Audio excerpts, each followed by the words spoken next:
Next thing I need is a drill. That's just a core drill, this. But if you look at it, the teeth point in one direction. So if I do the drill that way, forward like that, those teeth are going that way. If you do that, you're just going to rip the foam to shreds.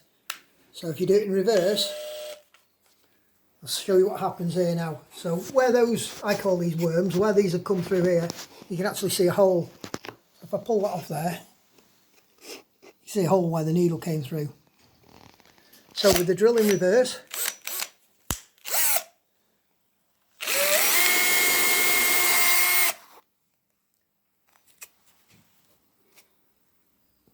a hole there, and you can see the hole down there that I drilled. I'll do.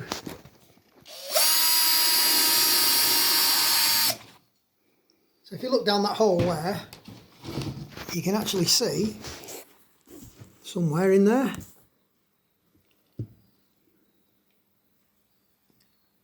the hole that I drilled in the wood. So I'll carry on do that on all those, and then I can start upholstering. I've finished drilling all the holes in the foam now. It may not look like there's any sort of pattern there, and just a random holes in it, but it will all sort of take shape. Now with this foam, what you need to do is you're going to be buttoning this and pulling the fabric over. Now the foam is very sort of grippy, everything sticks to it. So if you try putting fabric over the top of that, or leather that I'm working with, it won't move, it'll just grip to the foam. So you need something over the top of that. So get a piece of this, which is Dacron or polyester wadding. Unfortunately that's an offcut, it's just the right size. So literally place it over there.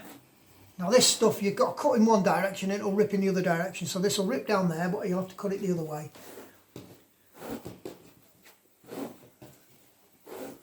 So cover the foam with that. Now for the holes, you can't button through that because that's over the top of it. So get a finger, poke it through, get the other finger. And that's the way I do it, and end up with 3 fingers in there and just twist it.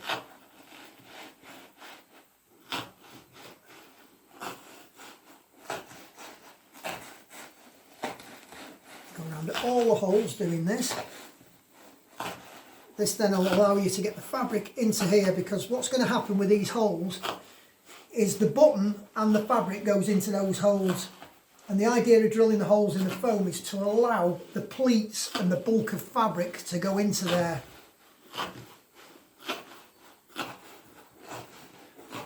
Right, so now I've got the holes in that. Normally you would get a piece of fabric and you'd have to measure or guess how big your fabric is, and you have to allow loads of extra when you're working with deep buttoning. So it's even harder with leather because I've not got any fixed sort of size. So what I've got is this piece of leather. So I've got full hide here, and this bit that comes off the side of it, what I've done is I've drawn a line up the middle of it, because when I'm deep buttoning, what I like to do is, some people will start from one side and work across. I prefer to work from the middle out both directions. So what I've done is I've drawn a line down the middle of the leather that allows me enough on either side. So just roughly get it in position, put my line down the centre line of buttons. So that's going down the centre row of buttons there. Now because we're going onto a board, as I said before, it makes life a little bit easier.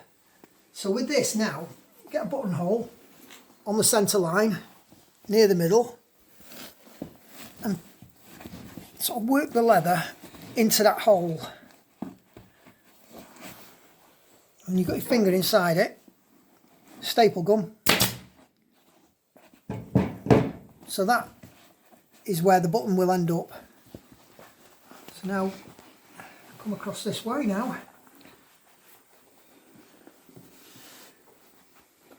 So with this, when you're deep buttoning, it's all about tension. You don't want that too tight where you're actually flattening that, but you don't want it loose where you can't get these pleats. And what should happen is, these pleats should actually create themselves as you're going along.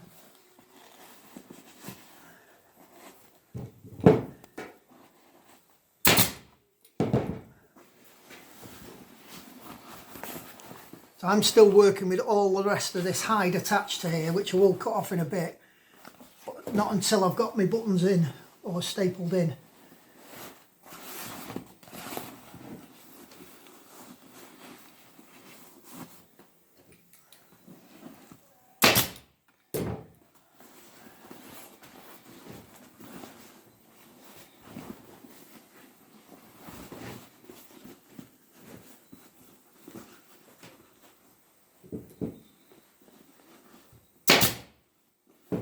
So now you can actually start to see something happening. I've got a row there. So now, again, working in the middle, pull this in the centre, work the leather down,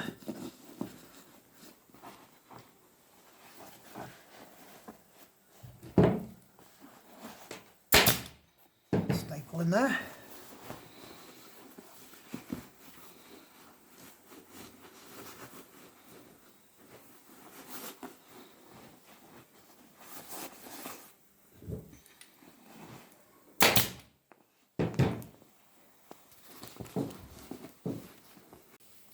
I've got all this stapled off now, and the beauty of working onto a board is the fact that I can staple inside here. Normally what I would do is pull the button in there, but now I can put the staple in there and work on this. So what I need to do is, you can see the diamond shapes taking effect. What I need to do now is, you can see here these pleats. See that one there, it's not very tidy, it's a bit of a mess. A lot of people leave these like this, and I don't know how or why they would do that. Look, just when you've got something like that, why would you leave it like that? So I need to sort the pleats out. What I like to do, and again it's only a personal preference, is on something like this I like to run the pleats all in the same direction. So to do it, if you get I'll pick this one because it's the worst one. If you get hold of the leather or the fabric, whichever you're doing, tuck it underneath. Don't be scared of pulling it.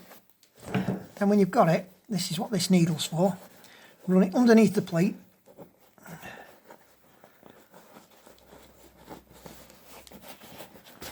So that's that one done. So what I'm going to do now is work on all these and make sure they're all facing the same direction and they're all nice and tidy.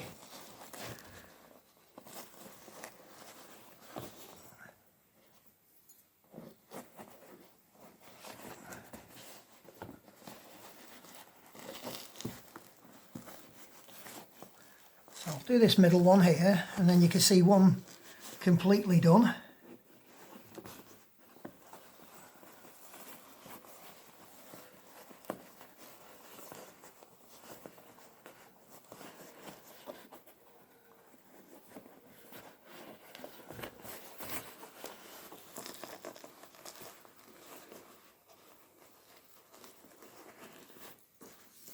So that's that middle one done there. So that's completely done with all the pleats. So what I need to do now is finish doing them pleats, and then I'll go and make some buttons and get the buttons in there. I've finished all the pleats on this now. I've got most of the buttons in. I'm going to put another couple of buttons here and just show you how to finish this off. So what I'm going to do with this piece here is, obviously got the staples in here to hold the pleats in place. So all I'm going to do now is just create a bit of a pleat there. That's not going to be held in place at the moment, so I'm just creating that so I know what's going on. Put the needle through the hole. I've got this stuff. This is nylon buttoning twine. That you really have to use the correct one for this, otherwise it will break.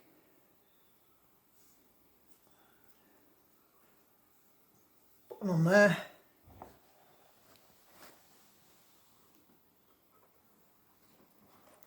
Thread the needle and pull it through. I'll do the same again on this one here. So basically create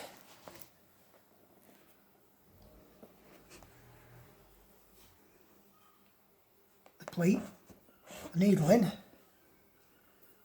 some twine.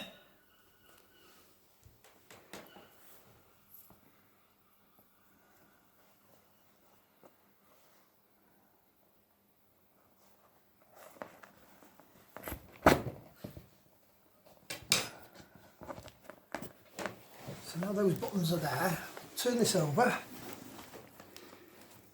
I'm just pressing the button with my finger on the other side, pulling it tight.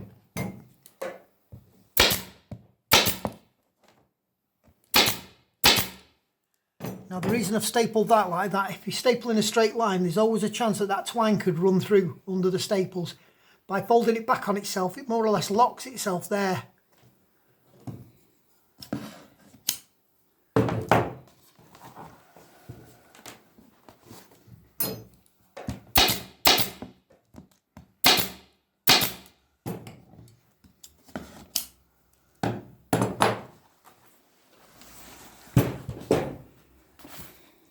Right, so finish this now down the sides.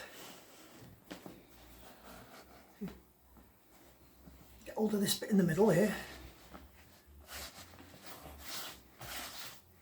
Just pull it so it looks right there. Staple in. Same on this one here. So I'm just putting a staple right in the centre here in the middle of this bit.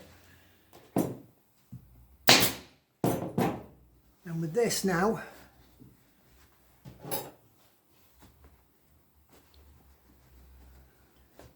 tidy the pleat up. Now work the one that's underneath the pleat sideways towards it. So I've just worked the excess leather underneath that pleat. Now the one on the top,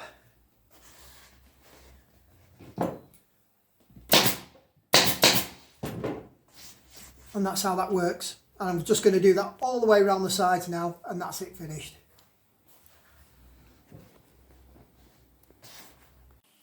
I've almost finished this now. I've just got this last little bit to do here. So I'm going to do just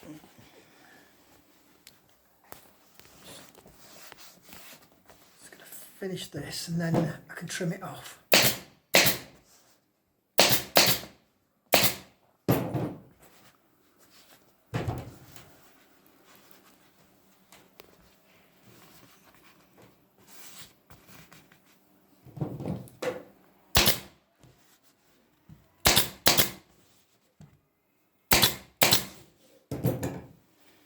So now that's all stapled, just going to trim this off.